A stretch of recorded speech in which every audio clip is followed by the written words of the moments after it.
Hello बच्चों, कैसे हो आप सब। उम्मीद करता हूँ कि आप सब बहुत अच्छे होंगे। आज की हमारी वर्कशीट है वर्कशीट नंबर 177। डेट है आज 24 फरवरी 2021। यहाँ पर बच्चों आप अपना नाम लिखेंगे और यहाँ पर आप अपने क्लास टीचर का नाम लिखेंगे। आज की हमारी वर्कशीट इंग्लिश की वर्कशीट है और आज हम पढ़ेंगे यूनिट 10 हु विल बी निंगथोउ। तो आप सबसे पहले इस चैप्टर को अच्छे से पढ़ लेंगे क्योंकि आज इसके सारे क्वेश्चन आपको अपने आप करने हैं। ठीक है, तो इस चैप्टर को अच्छे से पढ़ लीजिए, उसके बाद ही आप इस वर्कशीट को करेंगे। तो चलिए अब शुरू करते हैं इस वर्कशीट को।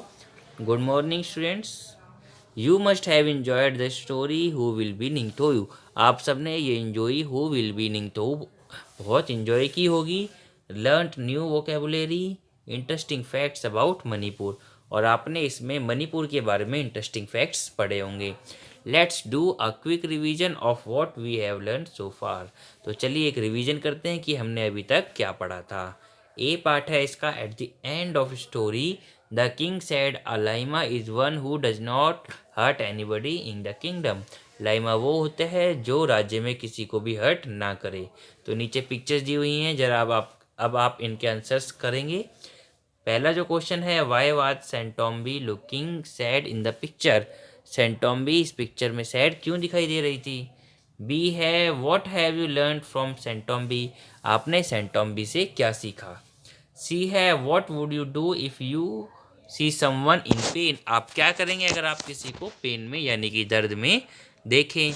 अब इसका बी पार्ट देखिए। बी पार्ट में आपसे पूछा गया है, read the story and state whether the following statement are true और फॉल्स। नीचे जो स्टेटमेंट दी हुई है क्या वो सही है या गलत है।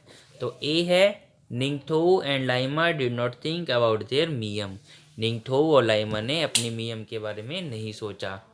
बी है, Sanatombi feels the pain of animals birds and trees, Sanatombi animal birds और ट्रीज की पेन को फील कर सकती थी। आपको ये बताने हैं कि सही है या गलत है।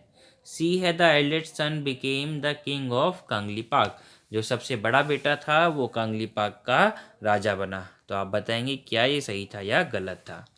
सी पार्ट है, list the verbs from the story who will be Ningthou and classify them regular और irregular action words verbs one has been done for you. अब आपको इस स्टोरी में से रेगुलर एक्शन वर्ड और इरेगुलर एक्शन वर्ड छांटने हैं और लिखने हैं। ठीक है, जो ईडी या डी से एंड होंगे वो यहाँ पर आ जाएंगे और जो ईडी या डी से एंड नहीं होंगे वो एक्शन वर्ड आप यहाँ पर लिखेंगे। अब आते हैं आपके डी पार्ट पर। We should also take care and preserve our environment in many ways, हमको अपने एनवायरनमेंट को कई तरीक़ों से बचाना चाहिए। Just like Sentombi, taking hints from the pictures in the table suggest some ways to protect our environment one has been done for you. नीचे जो पिक्चर्स दी हुई हैं इसको देख के आपको बताना है कि हम अपने एनवायरनमेंट को कैसे बचा सकते हैं। देखते हैं जरा। अब पहले में आप लिख सकते हैं, पहला देखकर, सेव वाटर। दूसरा है रिसाइकिल प्लास्टिक, फिर save energy, grow plants, use of solar energy, do not use plastic. आगे है, let's have some more fun by doing exercises given on page number 142 of the English workbook. आपकी जो English की workbook है उसका page number 142 आपको करना है और उसकी फ़ोटो लेकर व्हाट्सएप ग्रुप में भेजनी है। उम्मीद करता हूँ कि आपको ये वर्कशीट समझ में आ गई होगी। मिलते हैं अगली वर्कशीट में, तब तक के लिए सभी बच्चों को bye bye and thank you.